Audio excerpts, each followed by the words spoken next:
பெரம்பூர் சட்டமன்ற தொகுதி அலுவலகம் திறப்பு நிகழ்ச்சி உட்பட 3 நிகழ்ச்சிகளில் பங்கேற்பதற்காக முதலமைச்சர் விஜய் தலைமை செயலகத்திலிருந்து புறப்பட்டிருக்கிறார்.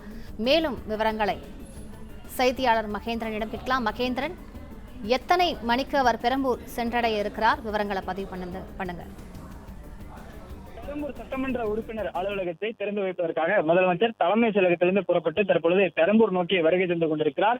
பெரம்பூர் சட்டமன்ற உறுப்பினர் அலுவலகம் பெரம்பூர் தொகுதிக்கு உட்பட்ட வியாசர்பாடி பகுதியில் இருக்கிறது. இன்னும் சற்று நேரத்தில் இந்த பகுதிக்கு முதலமைச்சர் விஜய் வருகை தர இருக்கிறார். தலைமை செயலகத்திலிருந்து முதலமைச்சர் வரவேற்கும் விதமாக தொண்டர்களும் பொதுமக்களும் ஆங்காங்கே கூடி அவருக்கு உற்சாக வரவேற்பையும் அளித்து வருகிறார்கள். பலத்த பாதுகாப்பு ஏற்பாடுகளானது மேற்கொள்ளப்பட்டிருக்கிறது. முதலமைச்சர் பெரம்பூர் சட்டமன்ற தொகுதிக்கு வரக்கூடிய அவருடைய வருகையை ஒட்டி வழி நெடுகிலும் தடுப்புகள் அமைத்து பலத்த பாதுகாப்பு ஏற்பாடுகள் செய்யப்பட்டிருக்கிறது.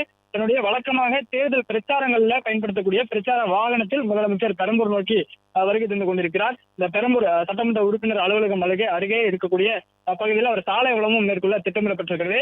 அதற்கான ஏற்பாடுகளும் செய்யப்பட்டிருக்கக்கூடிய நிலையில இங்கும் பெரம்பூர் சட்டமன்ற அலுவலகம் சட்டமன்ற உறுப்பினர் அலுவலகம் இருக்கக்கூடிய பகுதியிலும் அந்த சாலையிலும் இருபுறங்களிலும் தடுப்புகள் அமைக்கப்பட்டு இருபுறங்களிலும் தொண்டர்களும் பொதுமக்களும் நின்று கொண்டிருக்கிறார்கள். முதலமைச்சரை வரவேற்பதற்காக ஆவலுடன் அவர்கள் பல மணி நேரமாக இங்கே காத்திருக்கிறார்கள்.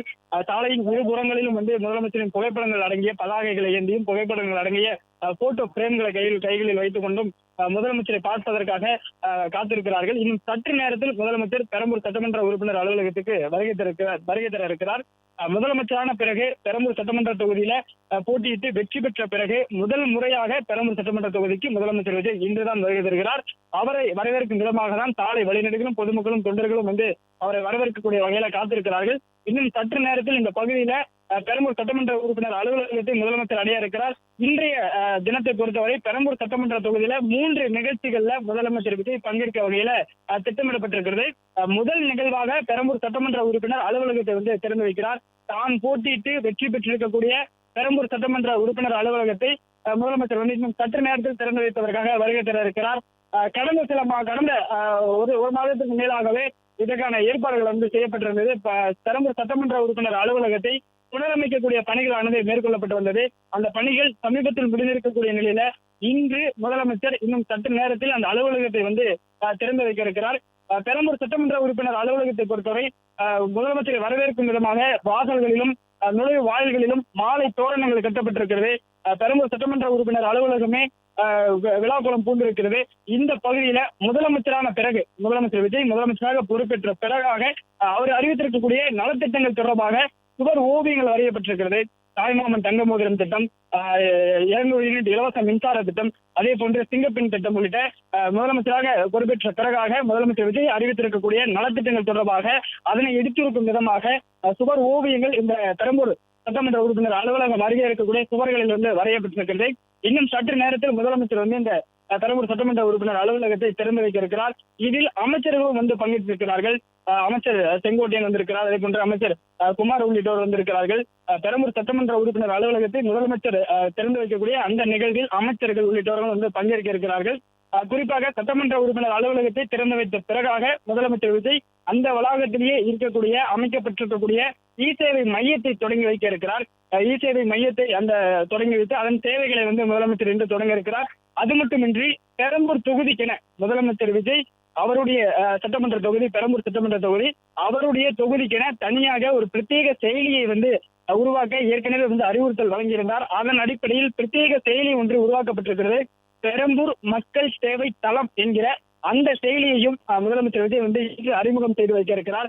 பெரம்பூர் சட்டமன்ற உறுப்பினர் அலுவலகத்தை திறந்து வைத்த பிறகாக அந்த செயலியை முதலமைச்சர் விஜய் அறிமுகம் செய்து வைக்க இருக்கிறார். எதற்காக இந்த செயலி என்று கேட்டால், பெரம்பூர் சட்டமன்ற தொகுதிக்கு உட்பட்ட பகுதிகளில் மக்களுடைய அடிப்படை தேவைகளை தீர்த்து வைக்கக்கூடிய நோக்கில இந்த செயலி உருவாக்கப்பட்டிருப்பதாக தெரிவிக்கப்பட்டிருக்கிறது. இந்த செயலியில் புகார்கள் தெரிவிக்கலாம். வாட்ஸ்அப் மூலமாக அதே போன்று இந்த செயலி மூலமாக குரல் பதிவிலோ அல்லது எழுத்து வடிவமாகவோ தங்களுக்கு தேவையான அடிப்படை வசதிகள், குறைகள், புகார்களை இந்த செயலி மூலமாக பொதுமக்கள் தெரிவிக்கலாம் என்று சொல்லப்பட்டிருக்கிறது.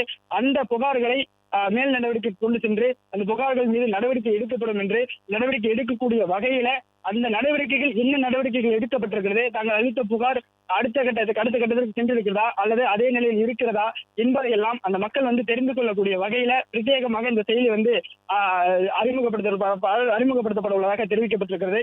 குறிப்பாக அடிப்படை வசதிகள், கழிவுநீர், மின்சாரம், குடிநீர் உள்ளிட்ட அடிப்படை தேவைகள் தொடர்பான புகார்களை இந்த செயலியில் மக்கள் தெரிவிக்கலாம் என்றும், அதற்காக அவர்கள் எடுக்கப்பட்டிருக்கக்கூடிய நடவடிக்கைகள், அந்த புகார்கள் மீது நடவடிக்கை எடுக்கப்பட்டு அவர்கள் மக்களின் குறைகள் தீர்த்து வைக்கப்பட்டிருக்கிறதா இல்லையா என்பதை அந்த செயலி மூலமாகவே பொதுமக்களுக்கும் அந்த புகாரை தெரிவித்த புகார்தாரருக்கு தகவல் தெரிவிக்கப்படும் என்று சொல்லப்பட்டிருக்கிறது. 3 நாட்களுக்குள் அந்த புகார் தீர்த்து வைக்கக்கூடிய வகையில அந்த நடவடிக்கைகள் எடுக்கப்படும் என்றும், அல்லது 3 நாட்களுக்குள் அந்த புகாரை தீர்த்து வைக்க முடியவில்லை என்றால் எதனால் அந்த புகார் தாமதமாகிறது, தங்கள் புகார் மீது நடவடிக்கை எடுக்கப்படாமல் எதனால் தாமதமாகிறது என்பதை பொதுமக்களுக்கு உடனடியாக தெரியப்படுத்த வேண்டும் என்றும் தெரிவிக்கப்பட்டிருக்கிறது. குறிப்பாக இந்த செயலியை பொறுத்தவரை முதலமைச்சருடைய நேரடி கண்காணிப்புல இயங்கும் என்று சொல்லப்பட்டிருக்கிறது. இதில் மக்கள் தெரிவிக்கக்கூடிய புகார், அதன் மீது எடுக்கக்கூடிய நடவடிக்கைகளை முதலமைச்சர் அவ்வப்போதே தொடர்ச்சியாக கண்காணிப்பார் என்றும் சொல்லப்பட்டிருக்கிறது. சட்டமன்ற உறுப்பினர் அலுவலகத்தை திறந்து வைத்த பிறகாக முதலமைச்சர் இந்த பிரத்யேக செயலியை பெரம்பூர் மக்கள் சேவை தளம் என்கிற இந்த பிரத்யேக செயலியை பிளே ஸ்டோர் மற்றும் ஆப் ஸ்டோரில் இருந்து பாலிமர் செயலியை QR கோடு மூலம் பதிவிறக்கம் செய்யுங்கள்.